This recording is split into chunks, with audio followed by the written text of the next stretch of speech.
બધા જ railway stock સરસ ચાલી રહ્યા છે. કઈ રીતે જોઈએ આપણે રેલવે સ્ટોક્સને, અને તમારી પ્રી બજેટ કોઈ થીમ અત્યારે એક્ટિવેટેડ છે sir?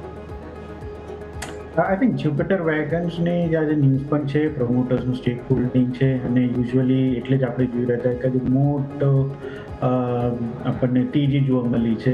But overall I think આપણે રેલવે સ્ટોક્સના જોઈએ ને તો ગયા બજેટ પછીની અત્યારના બજેટમાં હાર્ડલી કોઈનું ટીજી આવી છે. ઇનફેક્ટ કન્ટિન્યુઅસ કરેક્ટેડ થઈ રહ્યા છે. એટલે ઓફકોર્સ વેલ્યુએશન પ્રમાણે મને હજી એટ્રેક્ટિવ લાગી રહ્યા છે. અને હવે અહીંયાથી જો બજેટ આવશે તો એટલે બજેટ પહેલાં થોડીક પ્રી રેલી જરૂરથી જોવા મળશે. મે બી હું બજેટમાં એક્સપેક્ટ નથી કરી રહ્યો કે રેલવેનું કોઈ મોટું કોન્ટ્રીબ્યુશન થાય કે એ લોકોની એલોકેશન વધારે આવી શકે છે. એટલે બટ એની પહેલાંની જ એટલે જાન્યુઆરી ને ફેબ્રુઆરી પહેલાંની આઈ થિંક રેલી જે છે એ મને લાગે છે કે બજેટમાં જોવા મળી શકે છે. તો આઈ વુડ સે કે મારો ફર્સ્ટ પ્રેફરન્સ રહેશે જ્યુપિટર વેગન્સ, કારણ કે ન્યૂઝ સારા છે. હું એક્સપેક્ટ કરી રહ્યો કે 420 સુધીનો ટાર્ગેટ આમાં આવી શકે છે. અત્યારના 330ની આસપાસ છે. 300ના સ્ટોપ લોસથી 421ની આસપાસ આપણે બાય કરી શકાય છે. અને કોઈ પણ રેલવે સ્ટોક્સ છે એ જાન્યુઆરી મે બી 15-16 પહેલાં સુધીમાં એક રેલી આપણને જરૂરથી જોવા મળશે.